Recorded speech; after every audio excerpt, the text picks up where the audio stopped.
السلام علیکم۔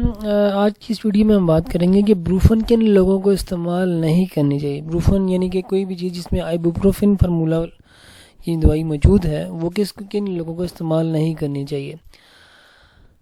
سب سے پہلے تو حاملہ خواتین پریگننٹ وومن جو ہے ان کو یہ یوز نہیں کرنی چاہیے۔ پریگننٹ وومن کو بروفن کیوں نہیں یوز کرنی چاہیے، اس کے لیے الگ سے ویڈیو موجود ہے چینل کے اوپر، وہ ضرور دیکھیے گا۔ اس کے بہت زیادہ ایڈورس اور سائیڈ ایفیکٹس ہیں سیریس، جو کہ بچے کی صحت کے لیے بہت خطرناک ہو سکتے ہیں، ایون کہ موت بھی واقع ہو سکتی ہے بچے کی۔ وہ اس ویڈیو میں باقاعدہ تفصیل کے ساتھ منشن ہے، وہ ضرور دیکھیے گا کہ حاملہ خواتین کو تو بروفن سے بہت دور رہنا چاہیے۔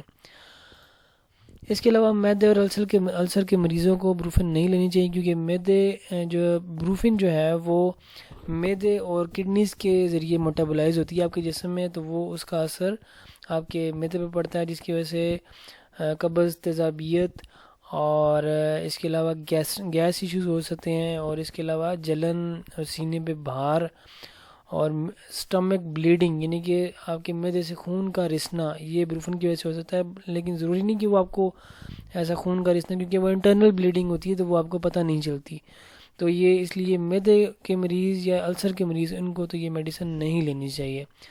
اس کے علاوہ ایسے لوگ جن کو ڈی وی ٹی ہے، یعنی کہ بلڈ کا خون کا جم جانا یا خون کا کلاٹ بن جانے کی بیماری جن لوگوں کو ہے، ان کو بروفن نہیں استعمال کرنی چاہیے،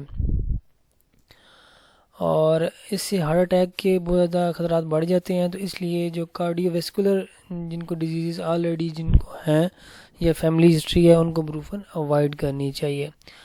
اپنا اور اپنے پیاروں کا خیال کیجئے، میرے چینل کو سبسکرائب کیجئے تاکہ آپ کو نئی آنے والی ویڈیوز سے آپ کو مزید جو ہے انفارمیشن ایسی ملتی رہی، ہیلتھ کے اوپر ملتی رہے۔ اپنا خیال رکھیے جی، اللہ حافظ۔